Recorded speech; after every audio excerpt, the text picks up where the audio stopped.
तो चलिए आज देखते हैं कि कैसे 17वीं सदी के एक कवि की सदियों पुरानी समझ हमारी आज की मॉडर्न जिंदगी के लिए एक जबरदस्त गाइड बन सकती है।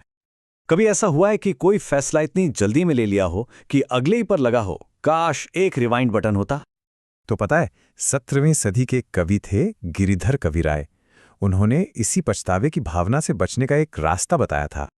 तो उनकी बुद्धिमानी का जो पहला पिलर है वो हमें बताता है कि बिना सोचे समझे काम करने के क्या खतरे हैं। चलिए समझते हैं इसे। तो कबीराय क्या कहते हैं? बिना विचारे जो करे सो पाछे पछताए, काम बिगाड़े आपनो जग में होत हंसाए। मतलब बहुत सीधा सा है, जो बिना सोचे काम करता है उसे बाद में पछताना ही पड़ता है। सिर्फ काम ही नहीं बिगड़ता बल्कि दुनिया में मजाक भी बनता है। अब देखिए कवि ने कितनी खूबसूरती से एक गलत फैसले के बाद होने वाले नुकसानों की पूरी चेन समझाई है। काम तो बिगड़ता ही है, लोग मजाक उड़ाते हैं, मन की शांति चली जाती है और हालत ये हो जाती है कि न खाने में मजा आता है न किसी मान सम्मान में। ये एक ऐसा दर्द है जिससे भागना बहुत मुश्किल हो जाता है।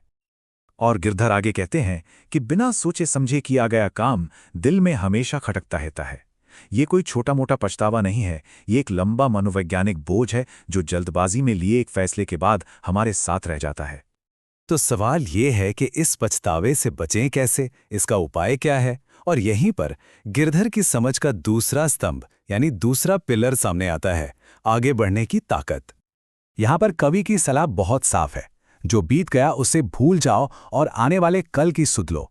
अपना पूरा ध्यान उन चीजों पर लगाओ जिन्हें आसानी से किया जा सकता है। तो जब कोई इस तरह से आगे देखने की सोच अपनाता है ना, तो उसके फायदे भी कई हैं। लोग मजाक नहीं उड़ा पाते, मन में गलती का बोझ नहीं रहता और सारा फोकस उन लक्ष्यों पर रहता है जो भविष्य में खुशी दे सकते हैं। तो देखिए ये कितना साफ साफ दोनों रास्तों का फर्क दिखाता है। एक रास्ता है जो लगातार दर्द और पछतावे की तरफ ले जाता है और दूसरा आने वाले कल की संभावनाओं और खुशी की तरफ। अब सवाल ये उठता है कि भाई सदियों पुरानी ये सलाह हमारी आज की इतनी तेज डिजिटल दुनिया में कैसे काम आती है? आप सोच भी नहीं सकते कि ये कितनी जरूरी है। सोचिए जरा, करने से पहले सोचना। ये बात उस दुनिया में कैसे लागू होगी जहां सब कुछ बस एक क्लिक, एक नोटिफिकेशन की दूरी पर है। चलिए एक एकदम ताजा उदाहरण लेते हैं। ये क्लासिक ऑनलाइन स्कैम। मैसेज आता है, बधाई हो, आपने 10 लाख की लॉटरी जीती है, वेरिफिकेशन के लिए बस 5,000 रुपए भेजें। यहीं पर रुककर सोचना, सबसे बड़ा बचाव है। किसी भी अनजान वेबसाइट पर पेमेंट नहीं करना है और साइबर क्राइम को रिपोर्ट करना है। एक और बहुत कॉमन स्कैम है KYC वाला। मैसेज आएगा, आपका सिम कार्ड बंद हो रहा है, फौरन अपने आधार और पैन कार्ड की फोटो भेजिए। यहां भी अगर बिना सोचे काम किया तो नुकसान पक्का है। सही तरीका है कि तुरंत कॉल काट दें और फोन पर अपनी कोई भी पर्सनल जानकारी कभी शेयर न करें। और ये उदाहरण तो दिखाता है कि स्कैमर्स कैसे हमारी भावनाओं से खेलते हैं ताकि हम सोच ही ना पाएं। मैसेज आता है, मैं तुम्हारा चाचा बोल रहा हूं, ट्रेन में फंस गया हूं, जल्दी से इस नंबर पे 5,000 रुपए भेज दो। यहां कवि की सलाह और भी जरूरी हो जाती है।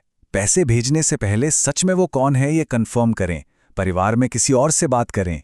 तो मतलब इन सारे नए नए खतरों से बचने का तरीका वही सदियों पुराना है। बिना विचारें क्लिक मत करो, भेजो मत, जवाब मत दो, बस पहले सोचो।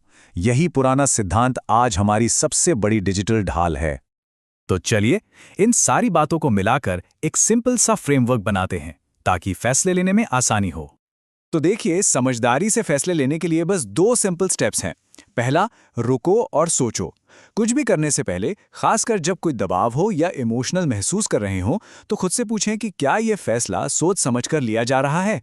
और दूसरा, आगे बढ़ो। जब गलतियां हो जाएं तो बेहतर भविष्य के लिए उस अतीत को पीछे छोड़ दो।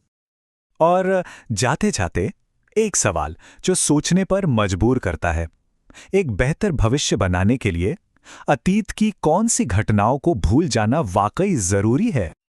और गिरिधर कविराय की इसी जबरदस्त और उम्मीद भरी लाइन के साथ हम आज की ये बात खत्म करते हैं। आगे को सुख होई, समुझ बीती सो बीती। यानी ये समझकर कि सुख आगे ही है, जो बीत गया सो बीत गया।